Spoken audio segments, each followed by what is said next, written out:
हर हर महादेव दोस्तों, सावन का महीना शुरू होते ही देश भर में एक ऐसा नजारा देखने को मिलता है। भगवा रंग में रंगे हजारों शिव भक्त कंधे पर कांवड़ उठाए जय भोले के जयकारे लगाते हुए तप त्याग और आस्था के साथ निकल पड़ते हैं कांवड़ यात्रा पर। लेकिन ये कांवड़ यात्रा केवल एक धार्मिक क्रिया नहीं है, ये एक साधना है, एक समर्पण है, एक जीवन शैली है।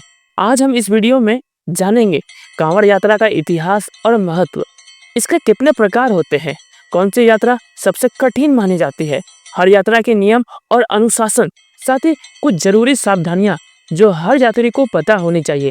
अगर आप या आपके घर का कोई सदस्य इस साल कांवड़ यात्रा की तैयारी शुरू कर रहा है तो ये वीडियो उसके लिए पूरी जानकारी का खजाना है। कांवड़ यात्रा का उल्लेख हमें पौराणिक ग्रंथों में भी मिलता है। माना जाता है कि समुद्र मंथन के समय जब हलाहल विष निकला था तो भगवान शिव ने उस विष को पीकर सारी सृष्टि की रक्षा की, इसलिए शिव को नीलकंठ कहा गया। शिव के उस बलिदान के प्रति कृतज्ञता स्वरूप भक्त गंगा जल लाकर शिवलिंग का अभिषेक करते हैं।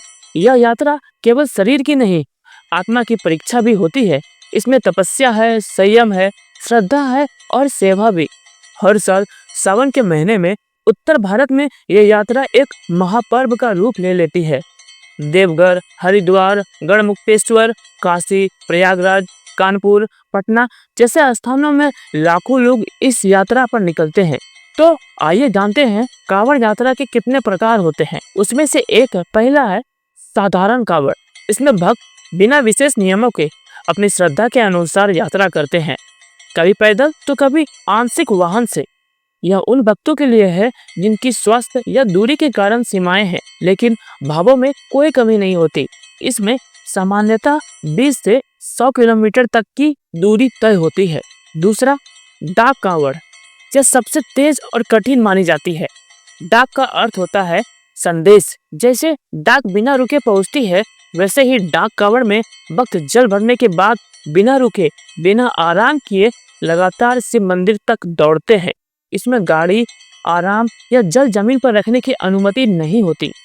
इस यात्रा में अक्सर रिले सिस्टम होता है, जैसे एक धावक भागता है, दूसरा उससे जल लेकर दौड़ता है। हर किलोमीटर पर सेवक या मित्र तैयार रहते हैं। तीसरा, बोलबम कांवड़। यह यात्रा मुख्यतः बिहार, झारखंड और बंगाल क्षेत्रों में होती है। सुल्तानगंज, जिसे हम उत्तर वाहिनी गंगा कहते हैं, उससे जल भरकर भक्त देवघर के बाबा बैद्यनाथ मंदिर तक जाते हैं। 105 किलोमीटर की ये यात्रा कठिन होती है, लेकिन बोलबम के जयकारों से पूरी हवा भक्तिमय हो जाती। यहाँ भक्त नंगे पांव, कुछ तो बिना खाना खाए दिन रात चलते हैं। चौथी है बैकुंठी कांवड़। इस यात्रा में भक्त अपने कांवड़ को भव्य रूप से सजाते हैं। झांकियां, भगवा झंडे, भक्ति गीत, डीजे की धुन पर भक्त ग्रुप में चल रहे होते हैं।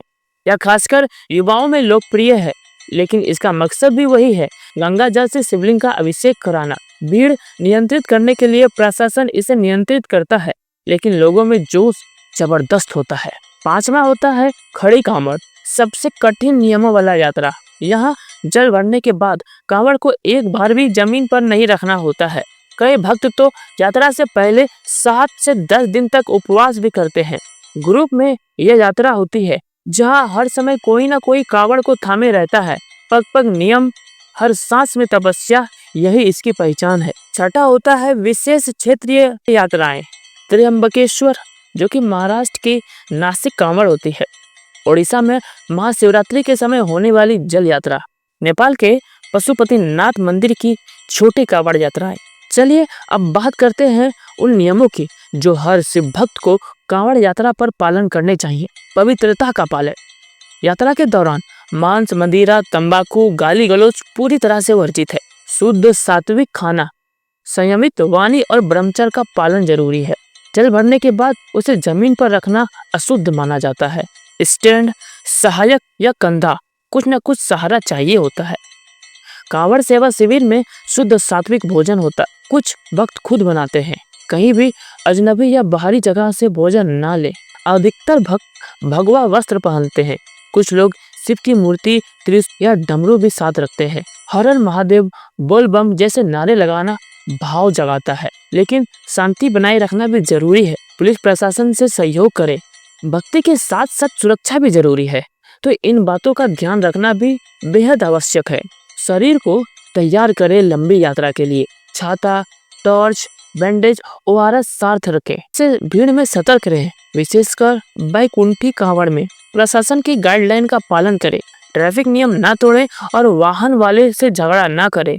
मोबाइल, स्पीकर आदि पर भक्ति संगीत बजाएं, लेकिन तेज आवाज से दूसरों का कष्ट ना दें। तो दोस्तों, इस वीडियो में हमने जाना कांवड़ यात्रा के प्रकार, उनके नियम, उनका महत्व और कुछ जरूरी बातें।